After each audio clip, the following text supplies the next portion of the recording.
রাধে রাধে বন্ধুরা, এবং তার সাথে শুভ সন্ধ্যা। এই সন্ধ্যাবেলায় আমি গল্প শোনার জন্য কী কী করি বা কী কী হয় সেগুলোই তোমাদের সাথে শেয়ার করার জন্য এসেছি।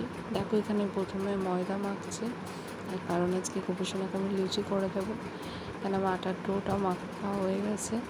এরপর আমি এগুলোকে ছোটো ছোটো করে লুচি করে নেবো।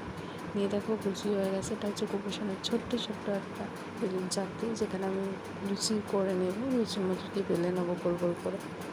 তো আমার প্রত্যেকটা লুচি একভাবে হয়ে গেছে। এরপর লুচি তো শুধু দেওয়া যায় না, তার সাথে আমি একটু আলু ভাজা করতে চেয়েছি আর একটু আলুর তরকারি। তো সেগুলো আমার করা হয়ে গেছে কাটাকুটি দিয়ে। আমি এখন গ্যাস জ্বালিয়ে লুচিটা প্রথমে ভেজে নেব। দেখো তেল বসিয়ে দিয়েছি, তেলটাও গরম হয়ে গেছে। এবার একটা একটা করে আমি লুচিটা ছেড়ে তুলে নেব। দেখো আমার লুচিগুলো ভাজাভুজি হয়ে গেছে দিয়ে এখন আমি আলু ভাজতে এসেছি। আলু ভাজাও হয়ে গেছে, যে তরকারিটা করছি। তো দেখো এখানে আমার তরকারিটা মোটামুটি হয়ে গেছে। তো এবার আমি গ্যাসে কড়ার মধ্যে একটু ঘি দিয়ে সুজিটা নিয়ে বসলাম। সুজিটা প্রথমে ঠিক ছিল না করবো কি না, তো আসলে ঠিক আছে করাই যাক, সবই তো গোপুর ইচ্ছা। তো সুজিও হয়ে গেছে। দেখো আমার এখানে সমস্ত পদ রান্না করা হয়ে গেছে। এবার গোপুকে আমি সেবাও দিয়ে দিয়েছি। দেখো তুলসী পাতা দিয়ে যেহেতু গোপুর সেবা দিতে হয়, তো সেটাই আমি দিয়েছি।